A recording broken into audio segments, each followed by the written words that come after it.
alvie za ngai Christus nga ngi chuzui utenaute o tuni pen adventu hun nipi kaal ni nas sung a nitumni hiya isim lungdamna laisiangtho ina mate alian som lakhat aneo som ni le yatpan na som tumna chiang hi laisiangtho sunga itena ilungai dina van gikpua gimmi te o kakianga hongpayun toldamna kongpeding hi chi topai sui kamal hi utenaute ileitung inun tawna sunga nisim naisimina inekidon di ai zongin inun tak nalina sumzong pai zongin loko singpua in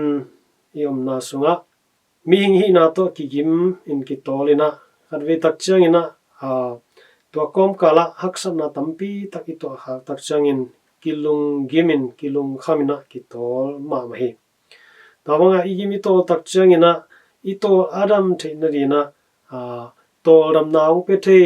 ong he nem the tha ong pethe mi ki samhiang tawon takchangina tha ong pethe iloma golte zongin inui pa te zongin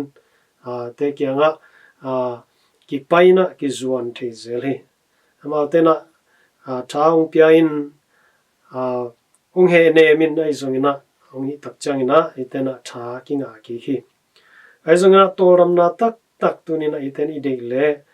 tunia topa kamal omma bangina kakianga ong payun china topa na ong sami ama kianga zuan di hang ama kianga toramna ong hi toramna kong peding hi china ite ong kamchiam hi tamena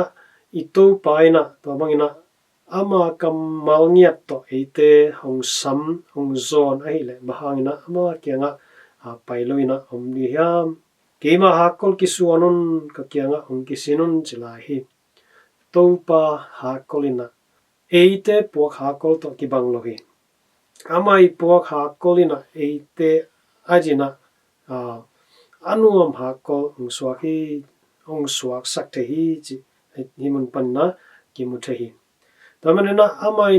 amai puak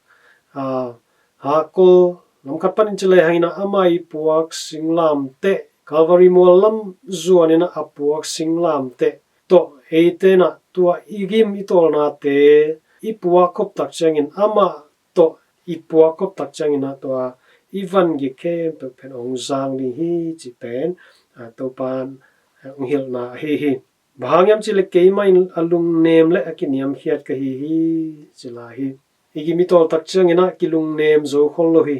igimitol ki takchangina kilung ham ki he thei zong mi kam sia zong ki pau kha thei ai zong na topana tunina isa takina amaina eiterina gimna tampi tak thuakin bolsina tampi tak athua hangina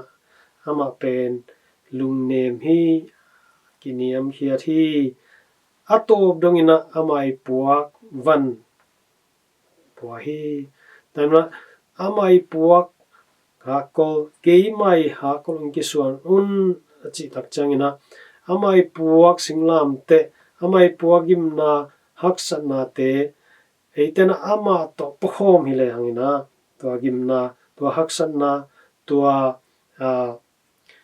hakol pi pen eiterina anuam hakol ongswak ri hi chi pen tunina laisiangtho ong thei sahi nakha te toramna anga na ding ina kei kyanga ong kisin tape un chi hi tunina toramna anga anomi te ama kyang paidi hang adiate kina i Catholic Paul Peter rina nisim naisimina amai omna mun biakin pi sunga sacramentu sunga ite ongak den hi tomai omna sacramentu blessed sacrament akichi sacramentu kyanga vaho in ama kyanga vana in eite puak gimna te eite puak hakol te ama to ama kyanga vasuan vapokhom le hangina itena toramna nga te di yang chi pen ni lai sang ite hong thei sahi Navek tamloina ama kyanga ikisin di zong to pan ong de hi adve tak changina eitena te puagim na te to ma gim ki sa tol ki saina ilung kiatun tampi tak omi ton tak chaina to pa kyanga iwa ki sending ki sami to pan to gim na te bang chi po hiam to pana to haksa na te bang chi kan tan hiam to pana tua agik ma vante ha kolte koi chi baina po hiam ma kyanga wa ki sin nial le hang to pen ite dina i ha kolte ong sang i ha i puak vante ong sang di hi chi pen hi lai san mun panina ki thei khia hi tamen te na te eite i han na bek to bang ma piang thelo eite pil na bek to bang ma piang thelo eite mi hing ngai sun na ina chin zo lo ai manin to pa kyanga vazuanin ama to ipuak vante pokhom ni ama to inuam tak chen zo ma to nom khomin etena bangma sep di mel thainon lo phialza donga ilung kiat hun tak changina ama kyanga vasin ni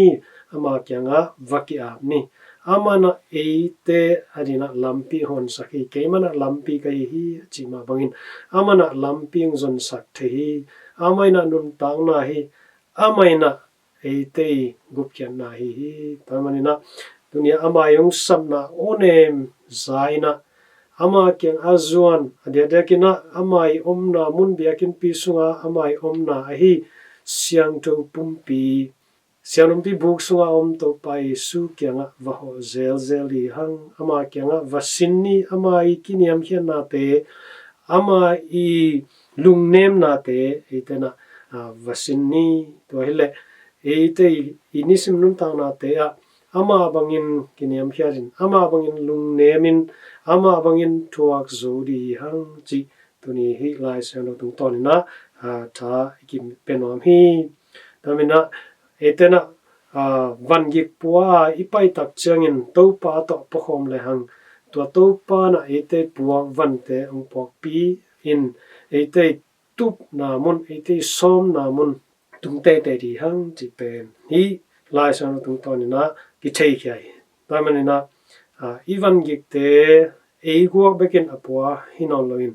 topa to apokhom topa kyanga azuan ama kyanga hi ivan gik khem to pa zuanina ama to I hual zin na van dungam hual zin na te ama to asin khom te hi thina ding akisam happy na chupa te tunina topa kyanga ngen di hang ama kyang zon ni ama ina toldam na ong peri hi